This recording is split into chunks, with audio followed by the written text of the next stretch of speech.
Hi everyone, again welcome to all of you. Today I am going to start new chapter area related to circle.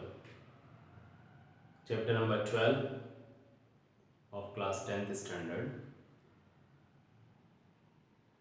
In the previous class you all have already done the area of circle and perimeter of circle.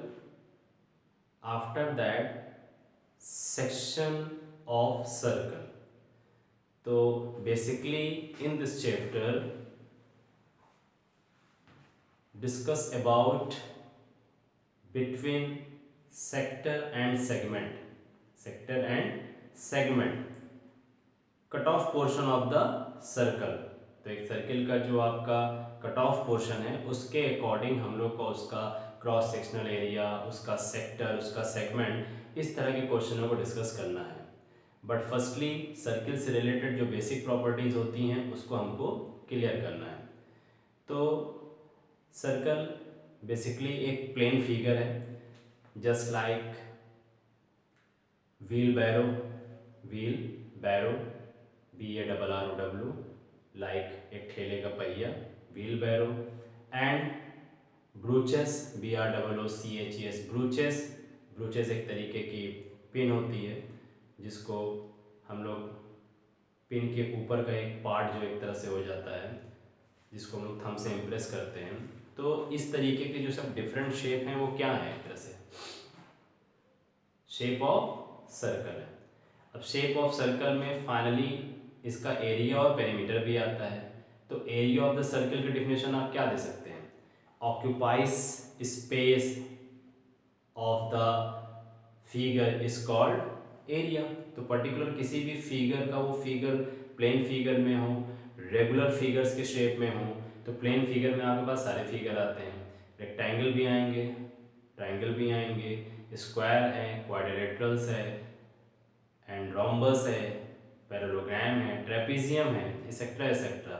And in the plane figure is called circle. Okay, तो इस तरीके से अब यहाँ पर finally हमारे पास definition बन जाती है कि व्हाट इज द सर्कल। तो व्हाट इज द सर्कल में सबसे पहले हम सर्कल को डिफिनेशन अगर देना चाहेंगे तो पेरीमीटर के फॉर्म में देना चाहेंगे। और सिंपली अगर हमको सर्कल की डिफिनेशन कहना होगा तो हम कहेंगे any plane figure is called the shape of circle. अब वो डिफरेंट फिगर्स हो सकते हैं, ठीक है। तो इस तरीके से पर्टिकुलर हम लोग को सर्कल से रिलेटेड जो इसकी बेसिक चीज़ें हैं वो डिस्कस करनी है। तो फाइनली चैप्टर्स टॉपिक से ही क्लियर होता है एरिया रिलेटेड टू सर्कल, ये सर्कल से रिलेटेड जो उसका एरिया है हमको उस पर डिस्कस करना है फर्स्टली। ओके, तो फिगर सच एज हमने आपको बता ही दिया। एंड अब इस पे अगर फोकस करते हैं हम लोग, first of all take a circle. Generally this is the centre of the circle is called O. Okay, from the center of the circle draw any line to the boundary of the circle is called radius। तो ये आपका radius form हो जाएगा, ठीक। इस radius के behalf पे अब ये डिसाइड करना है कि हमारा इसका एरिया भी क्या होगा। तो फाइनली एरिया से रिलेटेड आपने पढ़ा ना, जो आपका एक सर्किल एक पर्टिकुलर रेडियस कांस्टेंट हाइट्स को लेकर के उस पॉइंट से जो एक कंप्लीट राउंड एक बनेगा वो हमारा शेप ऑफ सर्कल हो जाता है। तो जिसमें अगर हम लोग इसका एरिया करते हैं तो एरिया सिंपली हमें क्या मिलेगा, पाई आर स्क्वायर मिलेगा। एंड नाउ अब इसके बाद एक टॉपिक आता है perimeter of circle. Perimeter of circle, तो perimeter of circle or circumference, perimeter of circle or circumference. इसकी डेफिनेशन क्या बन सकती है? तो perimeter of a circle is, perimeter of a circle तो आप कह सकते हैं the distance covered by travelling once. Okay, आप बना सकते हैं the distance travelling, the distance covered by travelling once around a circle is called perimeter और सरकमफ्रेंस बोथ। ठीक है, तो एक तरीके क्या हुआ कि हमने पर्टिकुलर किसी पॉइंट से इस डिस्टेंस को कवर्ड किया या ट्रेवल किया one around of a circle. तो एक सर्कल कंप्लीट करने पे जो डिस्टेंस कवर हो रहा है वो हमारा क्या बन जाएगा, perimeter of the circle. It is also called circumference. अब इस सरकमफ्रेंस को हम कैसे निकाल सकते हैं, बेसिकली बहुत ही एक सिंपल चीज है। सपोज हम एक चीज यहाँ पे डिस्कस करते हैं, angle. Angle is equal to, we know that arc upon radius. ठीक, क्लास 10th है, आई होप सुना होगा, एंड ट्रिग्नोमेट्री में भी हमने चीजें डिस्कस किया था। तो finally angle is equal to arc upon radius. Okay, so here angle, तो एक कंप्लीट वन राउंड को कवर करने में आप यहाँ पर अपने एक्सेस से कितने एंगल डिग्री जनरेट कर रहे हैं, 360 डिग्री। 360 को जनरली हम लोग पाई के फॉर्म में 360 into 2 into 180, but 2 and 180 is pi degree के फॉर्म में लिखा जाता है। तो एंगल को फाइनली हमने क्या कर दिया, 2 पाई का फॉर्म कर दिया। एंड आर्क, आर्क आपकी फाइनली क्या होती है, ये आपकी पूरी कंप्लीट लेंथ सेगमेंट क्या है, आर्क है। तो जिसको हम लोग आर्क को पेरीमीटर के फॉर्म सी से रिप्रेजेंट कर देते हैं। ठीक, एंड टोटल अपॉन क्या है, radius, radius is R. By the cross multiplication c is equal to 2 pi R. तो फाइनली सरकमफ्रेंस का सिंबल क्या होता है, c होता है, और सरकमफ्रेंस का फॉर्मूला क्या होता है, 2 पाई आर होता है। तो ये 2 पाई आर जनरेट कहां से होता है, from this angle is equal to arc upon radius के फॉर्म में होता है। ठीक, तो उसी तरीके से हम लोग इस चीज को एग्जामिन किया, और इसको अकॉर्डिंग टू डिफिनेशन जो बोल रही थी, the distance covered by the travelling once around the circle is called perimeter of the circle. Okay children, तो in this exercise like 12.1, basically 2 questions and 2 formulae used and involved in this exercise. Area pi r square and here circumference 2 pi r simply. Okay, and exercise 12.1, use pi is equal to 22 upon 7, and question number 1 says the radii of two circles, the radii of two circles are 19 centimeter and 9 centimeter respectively. तो to different radii हैं, तो हम R1 और R2 का tag use करेंगे। Find the radius of the circle which has circumference equal to the sum of circumference of two circle. Remember this point. Questions की meaning क्या बना रही है कि आपके पास दो डिफरेंट रेडाई के सर्कल है, बट वो दो डिफरेंट रेडाई सर्कल के जो सरकमफ्रेंस है वो थर्ड सर्कल के सरकमफ्रेंस के इक्वल, उन दोनों के सम के हैं। ओके, सो क्वेश्चंस की लेंथ यही है। अब इसको सॉल्व करने के लिए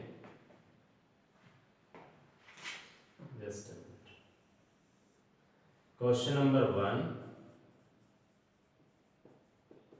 सॉल्यूशन। ओके, दो डिफरेंट रेडियस आपके पास गिवन है 19 and 9।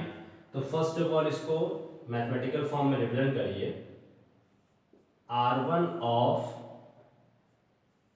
First circle means radius of first circle, तो टैग हो गया radius R1। Okay, R1 of first circle is given 19 centimeter.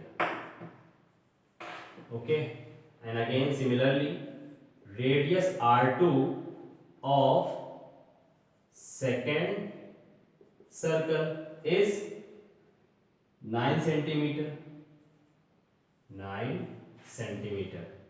And now यहाँ पर थर्ड सर्कल भी है, बट थर्ड सर्कल का रेडियस हमको गिवन नहीं है, लेकिन उससे रिलेटेड उसके सरकमफ्रेंस को बाकी के दो सरकमफ्रेंस के सम के इक्वल दिखाना है। तो इस तरीके से let radius of third circle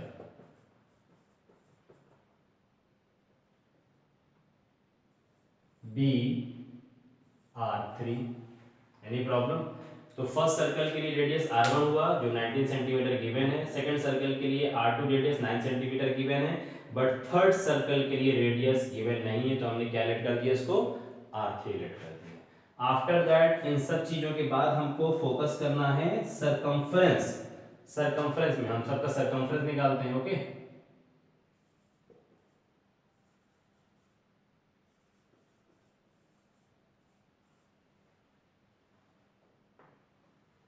circumference of first circle, तो circumference of first circle 2 pi r, तो circumference of first circle यहाँ पर हमारी कंडीशन क्या बन जाएगी, 2 pi not r, r1, okay, but here 2 pi and r1 is 19, r1 is 19, so 19 to the 38 pi, unit is centimeter, so 38 pi centimeter, this is the circumference of the first circle.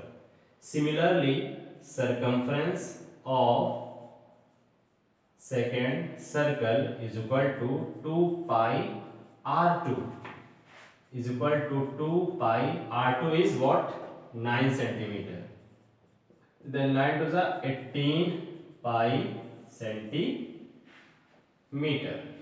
And lastly, circumference of the third circle, circumference of third circle formula क्या बन जाएगा, 2 पाई r3, but radius is not given, so 2 pi r3 हमको save करना पड़ेगा। इसके बाद जो question की कंडीशन कह रही थी, अकॉर्डिंग टू द क्वेश्चन देखिए यहाँ पर लिखा हुआ है फाइंड द रेडियस, यानी r ही फाइंड करना है, of the circle which has circumference equal to the sum of the circumferences of two circle, यानी इसके अलावा जो हमको फाइंड करना है वो कौन सा अननोन सर्कल है, थर्ड सर्कल का ही हमको रेडियस फाइंड करना है, बिकॉज टू सर्कल का रेडियस गिवन है। तो according to the question circumference of third circle is equal to sum of both circle, sum of circumference of both circle, तो circumference of first circle plus c dot circumference of second circle, here circumference of the third circle is 2 pi r3 is equal to circumference of the first circle 38 pi and second 18 pi, so 38 plus 10 48, 48 plus 10 58, then 56 pi, pi parallel cancel out, understood, 2 1s are 2, 2 2s are 4, 2 8s are 16 parallel, so finally r3 is equal to 28 centimeter, so r3 find the radius, therefore radius of the third circle will be 28 centimeter, 19 9 then 28, understood। तो एक तरीके से क्या हो रहा है कि जो फर्स्ट सर्कल था, फर्स्ट सर्कल के बाद जो सेकंड सर्कल था, तो एक बार इंटरनल डायरेक्शन पे जा रहे हैं, एक बार एक्सटर्नल डायरेक्शन पे जा रहे हैं, तो सरकमफ्रेंस बड़ा होने का मतलब ये है कि रेडियस बड़ा हो रहा है, ठीक, तो उस हिसाब से क्या हो रहा है कि R3 के ही अंदर ये आपके सारे सर्कल इन्वॉल्व हो रहे हैं, बट फिगर्स हमको डिस्कस नहीं करना है, फाइनली ये आंसर हो गया, therefore radius of the third circle is 28 centimetre, understood. Similarly question number 2 भी आई थिंक इसी पैटर्न पे बेस्ड है, but not circumference related to area. The radii of two circles are 8 centimeter and 6 centimeter respectively. Find the radius of the circle, R ही find करना है, but having area equal to the sum of the areas of two circles. Okay, question एकदम similar है, question number 1 से ही related है, but यहाँ पर हमने सरकमफ्रेंस को ग्राउंड बनाया, सेकंड क्वेश्चन में एरिया को ग्राउंड बनाना है। Okay, so according to this process and according to this method and flow chart, attempt exercise 12.1 near about 4-5 questions हैं, तो फर्स्टली अटेम्प्ट करिए, अदरवाइज उसके बाद आपके डाउट्स, ये जो प्रॉब्लम्स होंगी उसको डिस्कस किए जाएंगे। Thank you so much.